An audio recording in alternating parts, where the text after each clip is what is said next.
Gisulti niya kini ug unya gihoy pa niya sila ug giingnan. Dawatan ninyo ang Espiritu Santo. Kung pasayloon ninyo ang mga sala sa mga tao, gipasaylo kini. Kung ang ilang mga sala dili ninyo pasayloon, dili usab kini pasayloon.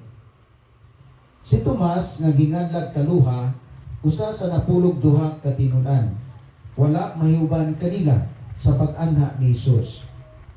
Busa gisuginlan siya sa ubang mga tinud-an. Nakita namo ang Ginoo.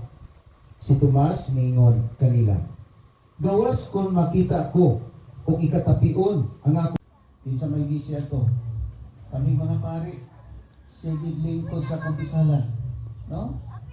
Kay diha, gipakita ang kaluoy sa Dios ngadto sa mga makasasala na sila makadawat sa grasya sa pagpasaylo. Hangtod sa katapusan sa kalibutan, no? Ang misyon sa Ginoo mao ang pagpasaylo sa mga sala. Diha bitaw ko'y pare na misyon sa among meeting. Sala. Nanangayon sa grasya sa pasaylo. Muna nga nawagtang, no?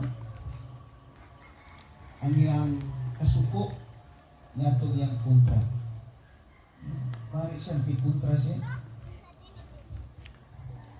Una, nung duman na ito, na kita pulis makasasala. Makasala ka mo? Ha?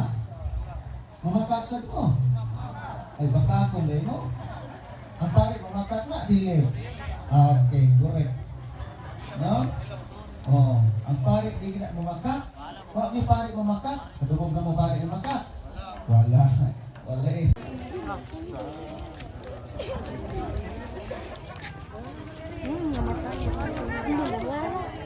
Anak lang, ipaw yun sa hangin.